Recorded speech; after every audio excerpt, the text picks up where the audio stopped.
all in. President Trump urging voters to elect a man credibly accused of sexually abusing two young teenage girls to the U.S. Senate from Alabama. Vote for Roy Moore. Do it. Do it. But not everyone in the Republican Party is with the president. The senior senator from Alabama, a Republican who did not vote for Roy Moore, is here next. Plus, historic move. We finally acknowledged that Jerusalem is Israel's capital. President Trump checks off one of his campaign promises. Sometimes you have to take risks. Leadership leads to peace. But as violence erupts in the region, the question looms, will this lead in any way to peace? U.S. Ambassador to the United Nations Nikki Haley joins me live. And digging deeper. A new report says Russian operatives reached out to one of President Trump's top advisors. And the evidence gathered by the special counsel against Trump's former campaign chair continues to swell. How much further up the chain will this go? The top Democrat on the House Intelligence Committee, Congressman Adam Schiff, is here ahead.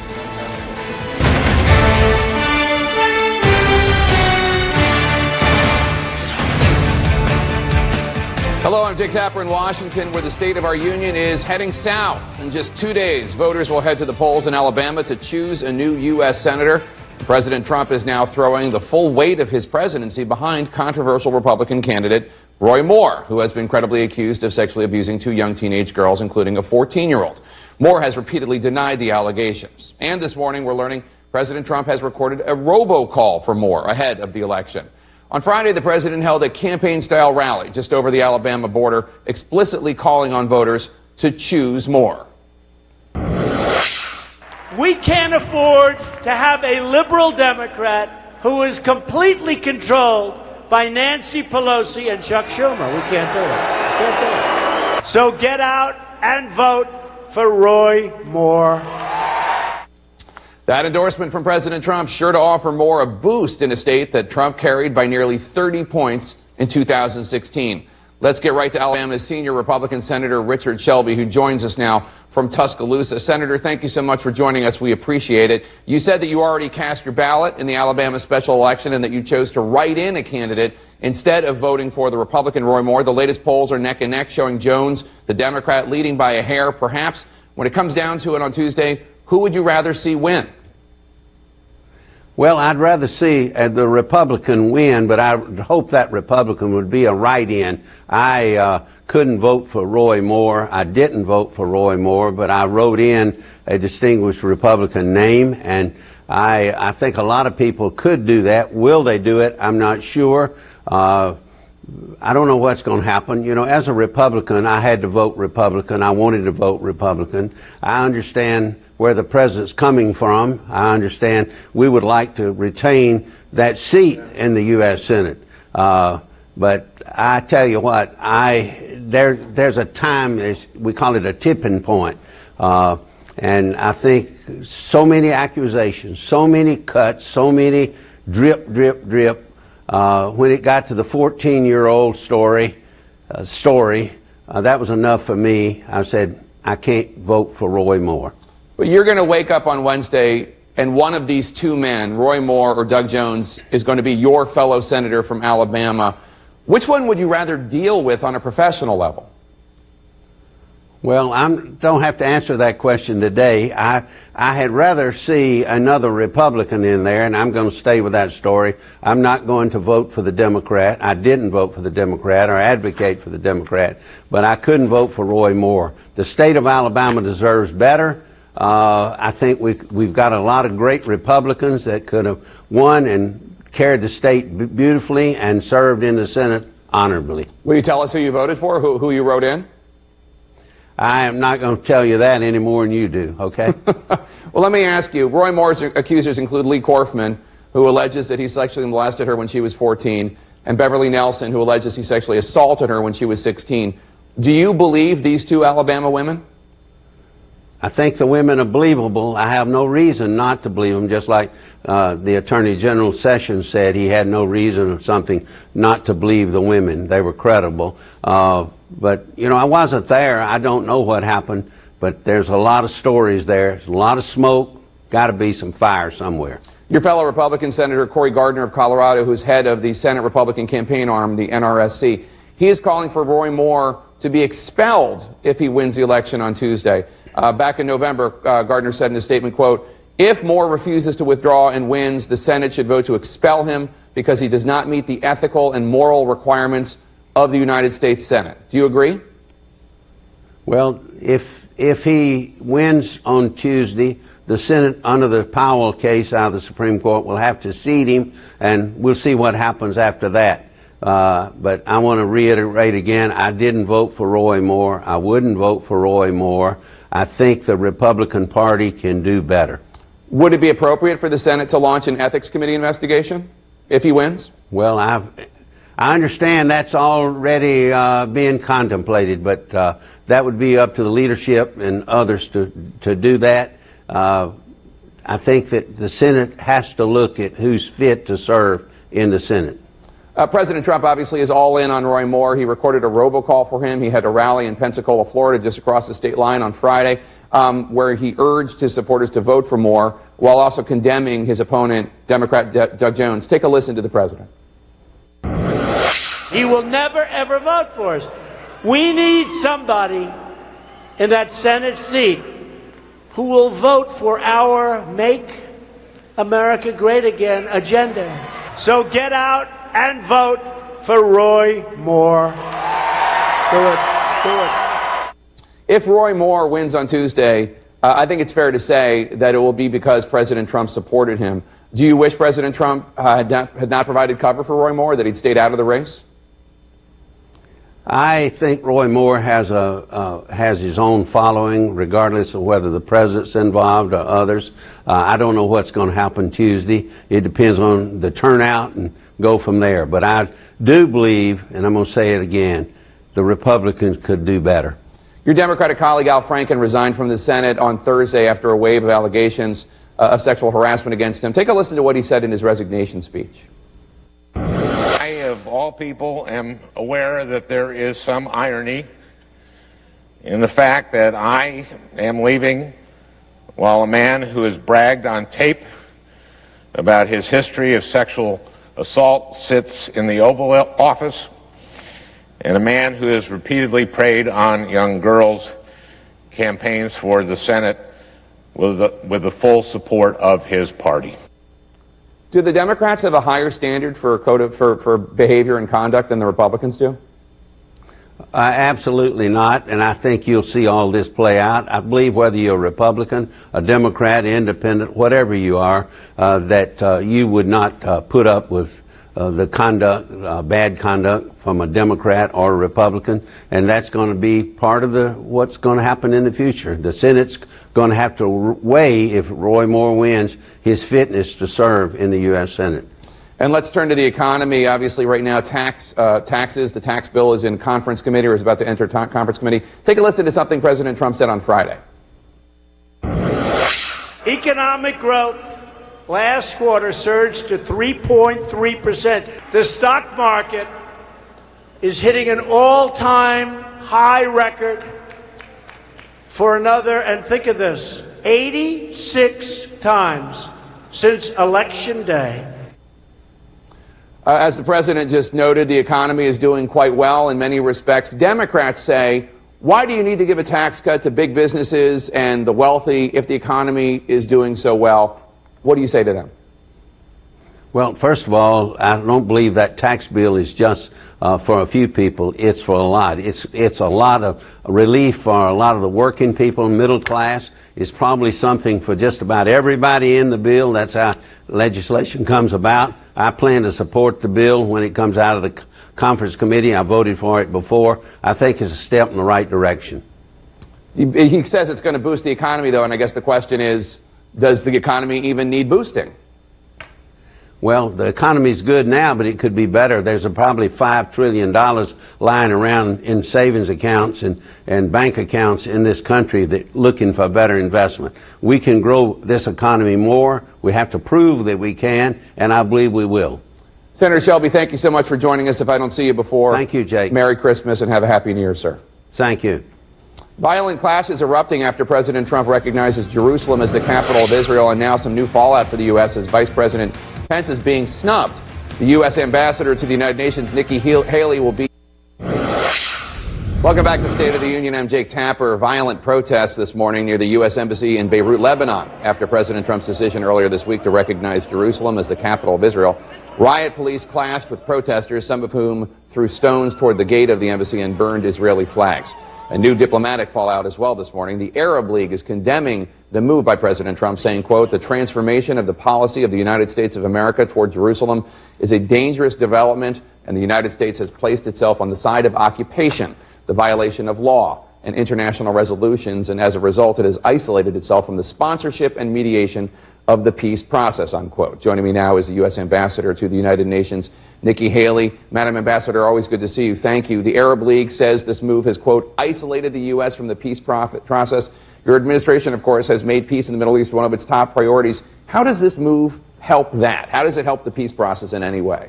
Well, let's first of all talk about what this does. This basically says that the United States acknowledges that the capital of Israel is Jerusalem, and saying also that the embassy is going to be moved to the capital, just like it is in almost every other country. In Israel, in Jerusalem, you've got the parliament, you've got the president, you've got the prime minister, you've got the Supreme Court. So why shouldn't we have the embassy there? Secondly, I will tell you that for 22 years, you have had presidents and the American people ask for the embassy to be moved.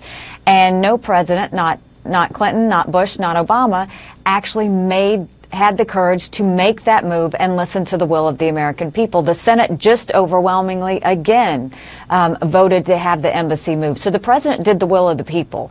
When it comes to those that are upset, we knew that was going to happen. But courage does cause that. When you make a decision, you're going to have some that see it negatively and you're going to have some that see it positively. But I strongly believe this is going to move the ball forward for the peace process. How is it going to move the ball forward for the peace process? One of the things that's been pointed out, first of all, let me just say that I'm sure Presidents Bush, Clinton, and Obama would dispute the idea that that they didn't do it because of courage. But putting that aside, President Trump is supposed to be a master negotiator.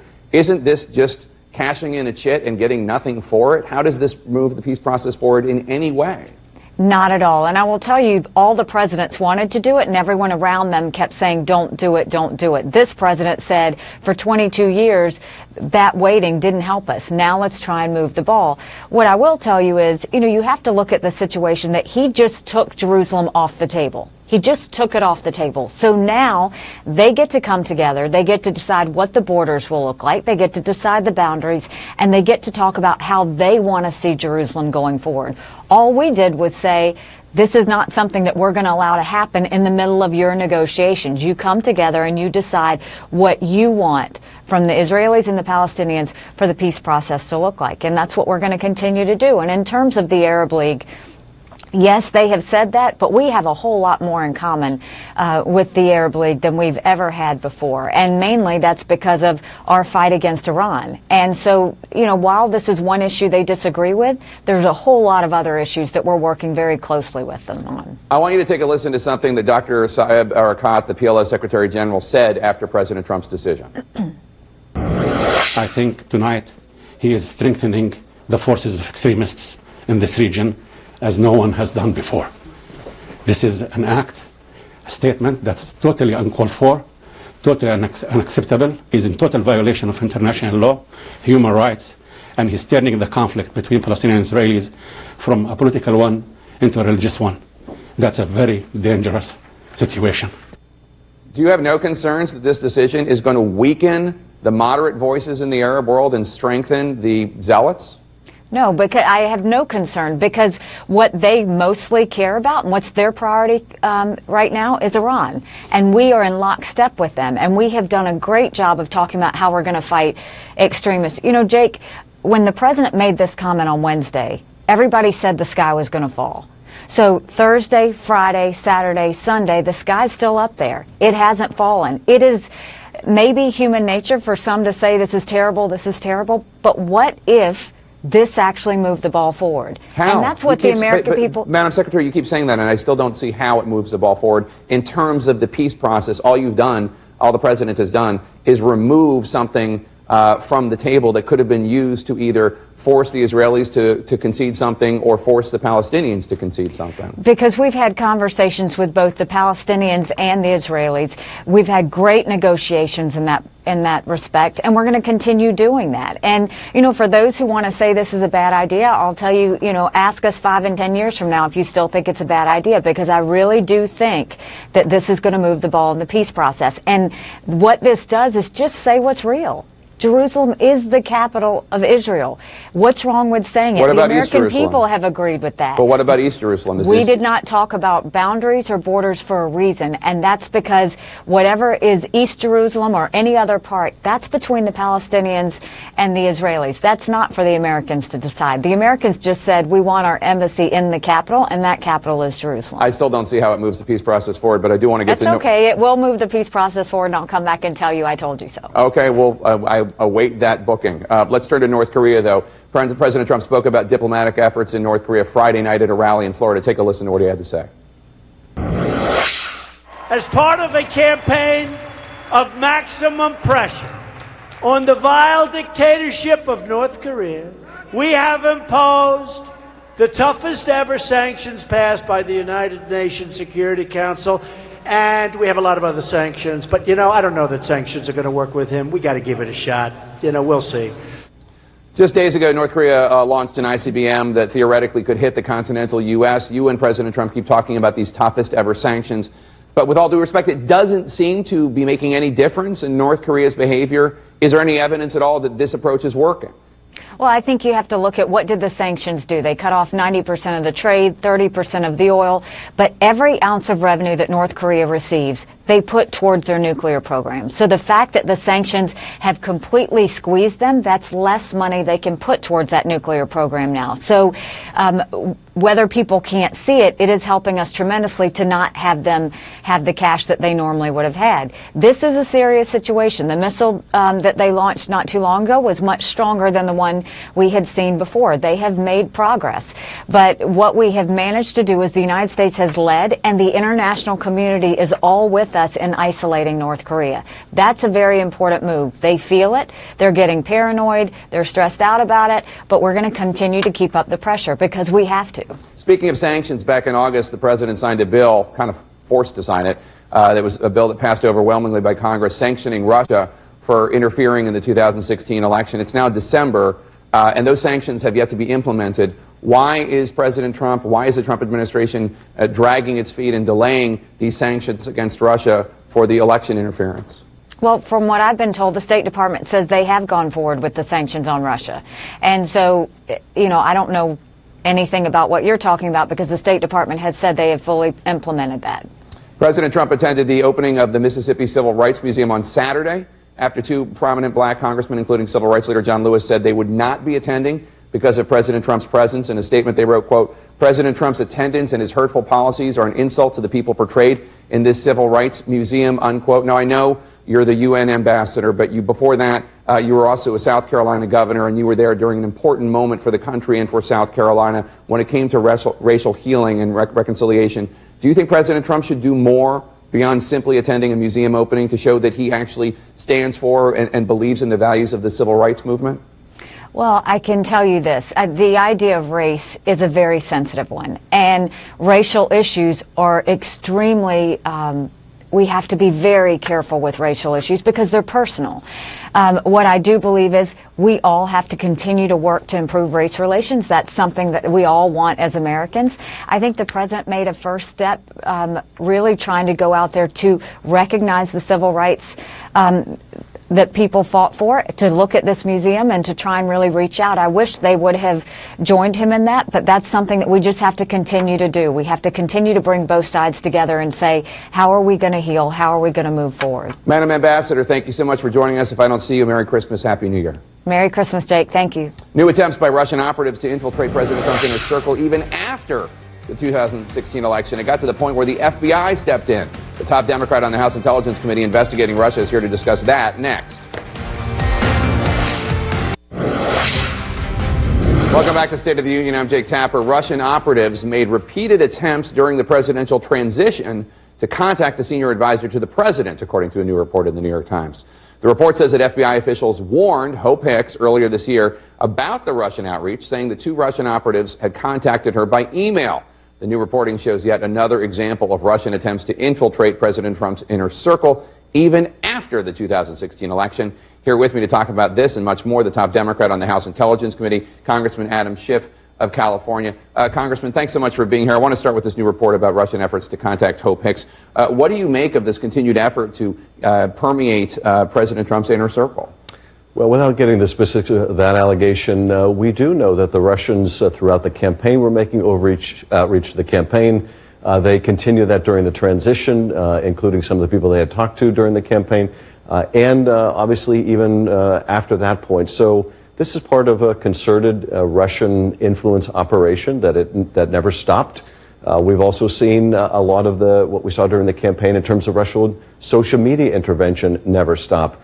The only issue I took when James Comey testified that the Russians will be back is they've never left in terms of certain parts of their active measures campaign, but it's not at all a surprise that they would make outreach to people they thought would have influence in the administration and misrepresent who they were and what their agenda was. Does this report at all undermine the idea that the Russians had already established close contacts within the Trump inner circle? I mean, if they already had done that, why bother reaching out to Hope Hicks? Well, the Russian tradecraft is to try to find as many entrees as they can to make influence over foreign governments. So even though they had good contacts within the administration, and probably none better than Mike Flynn, they were seeking other avenues, other ways to exert influence.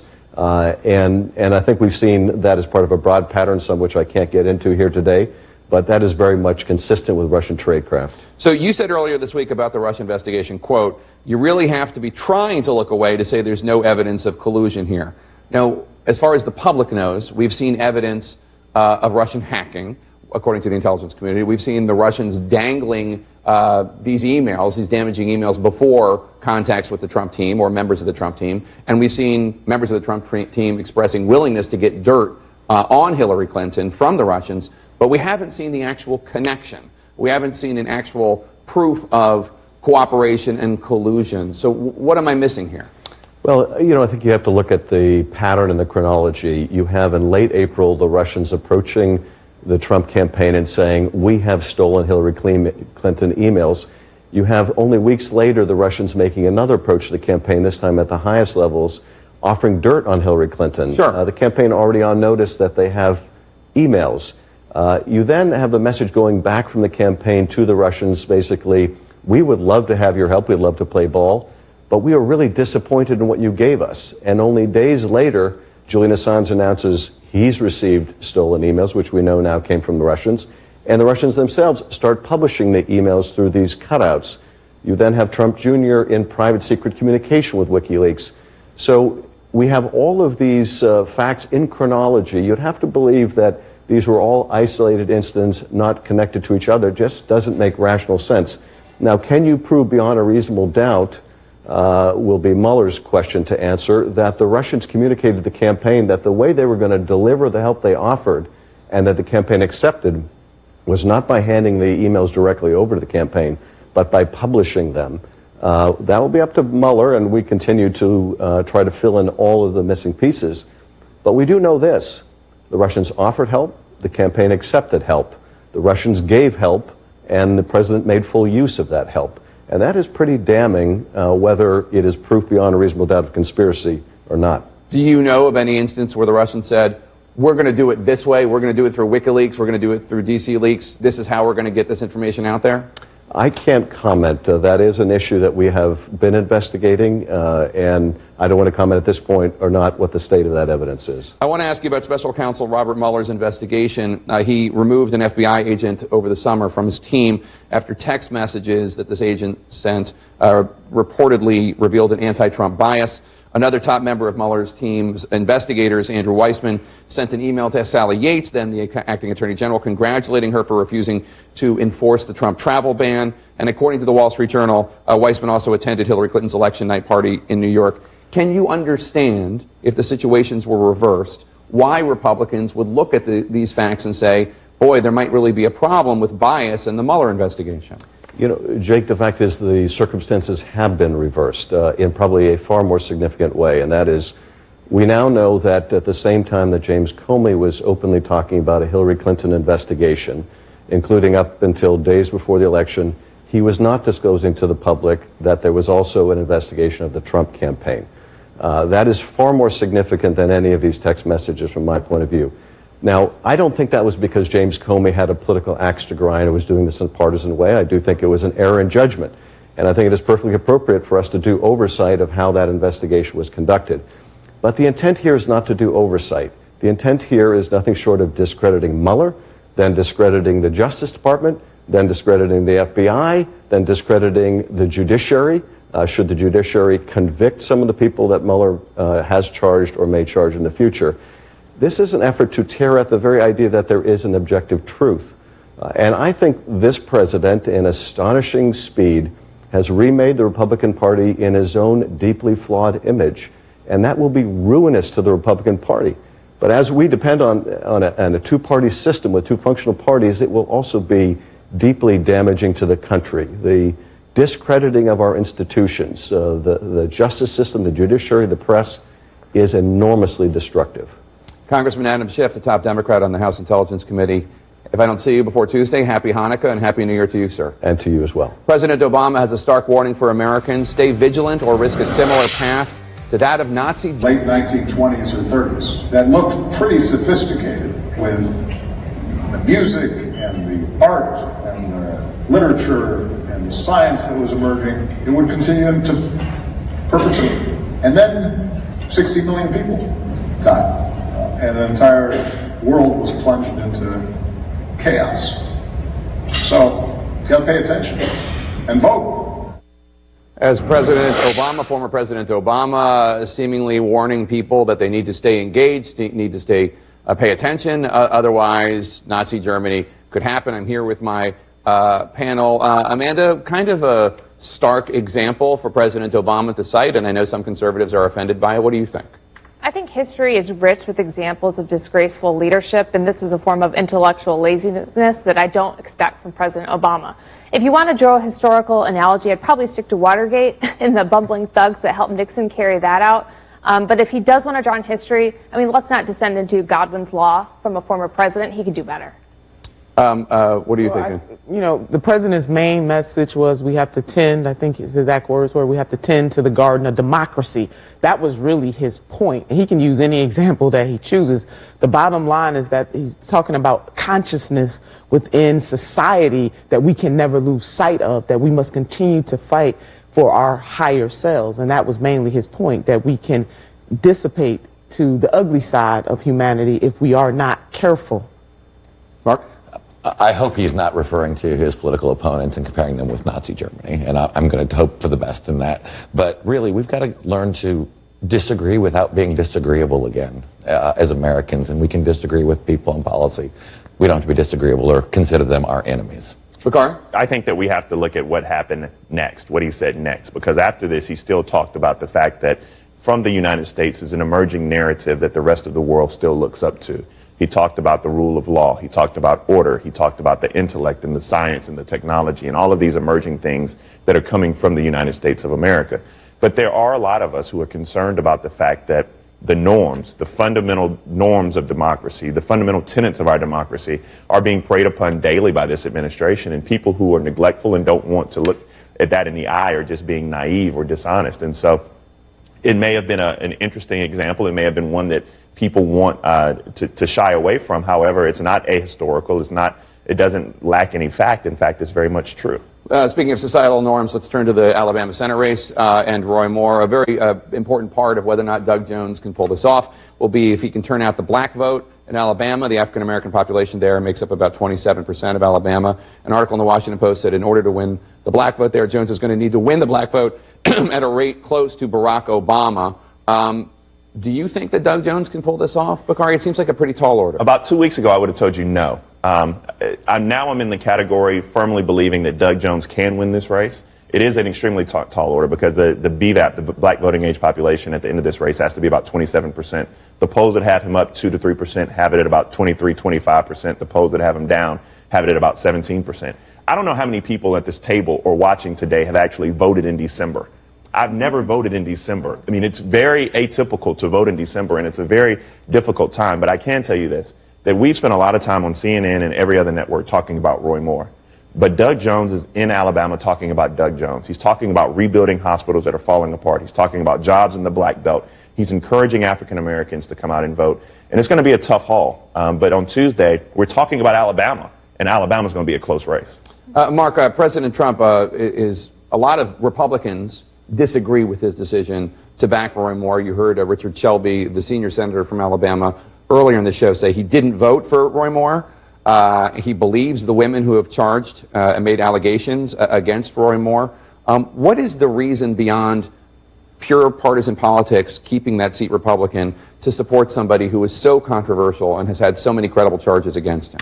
Well, I think you heard Senator Shelby say it as well. He did not vote for the Democrat. He wants to see a Republican in that seat. Just not that Republican. Right. And that's the way he phrased that. And I think that's what you've seen the president say and a lot of others is that this seat is important and we need someone representing Alabama. And ultimately, Alabama will decide who they believe better represents their policy positions in Washington, D.C., whether that is Judge Moore or whether that is Doug Jones.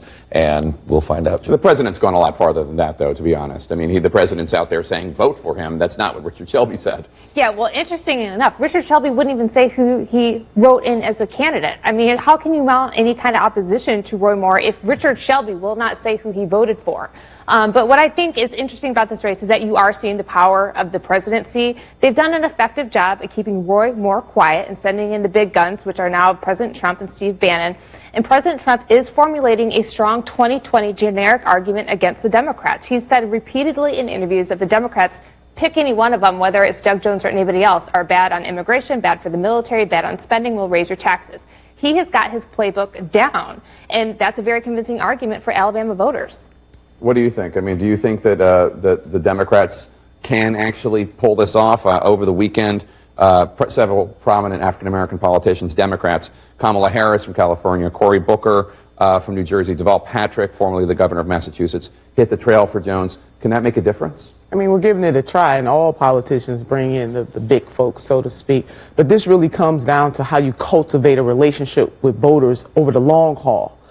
Democrats tend to shy away from red states purely for political reasons, and hopefully we're learning now that we definitely need a 50-state strategy, and that strategy has to be year after year after year, and not just when we get in a situation like this. And then further, for Democrats to always have to balance whether they win or lose on the backs of African Americans is particularly troubling to me. It is crack the glass or break the glass in case of emergency. Now, we do have a real emergency now, but I think the party can go a long way, especially the national party, and cultivate and building the state parties every single year so that when we have situations like this, you've already built a strong relationship with the voters that you're asking to come out to vote and not have to try to rally or push people out last minute.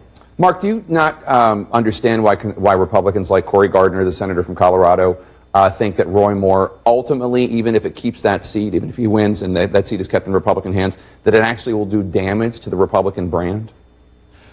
Many people have said these are very troubling allegations, and many asked Judge Moore to leave the race right after they first surfaced. He did not do so, which really there's nothing that we can do to force him to be able to do that. But what we're seeing is really playing out on a policy level for all of the voters in Alabama, and we're seeing it in that if you can't have a candidate that's going to win enough votes that you can take a very difficult situation in this case, you've got to work on your overall message and strategy. But that's fundamentally the problem with this country right now. Mark just highlighted it, and I'm not even sure he realized he highlighted it, because Republicans right now, Donald Trump, Mike Pence, everyone else from top down, are putting policy over the moral fabric of our country.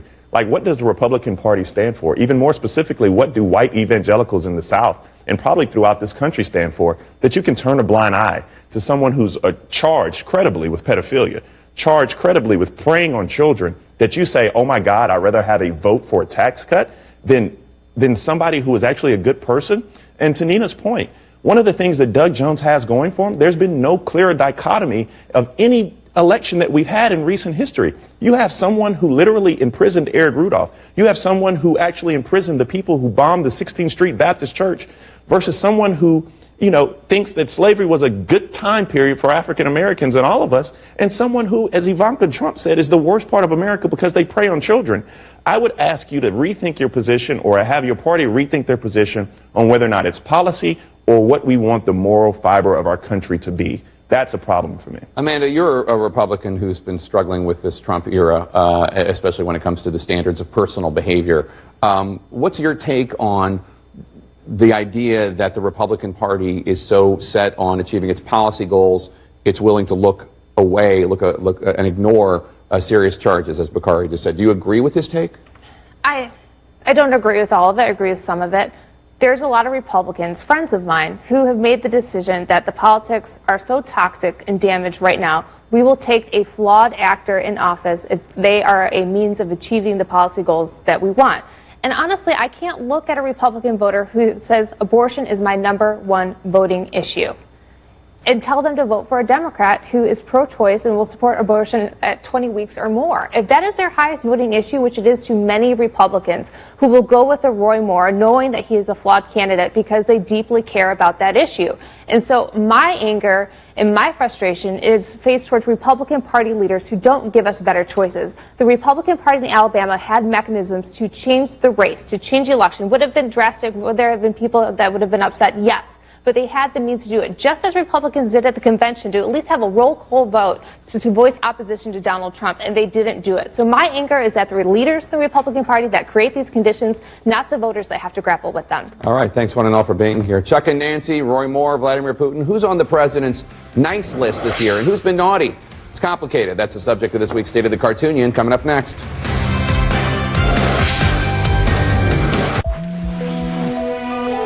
Hello? No one asks us to go into the chaos.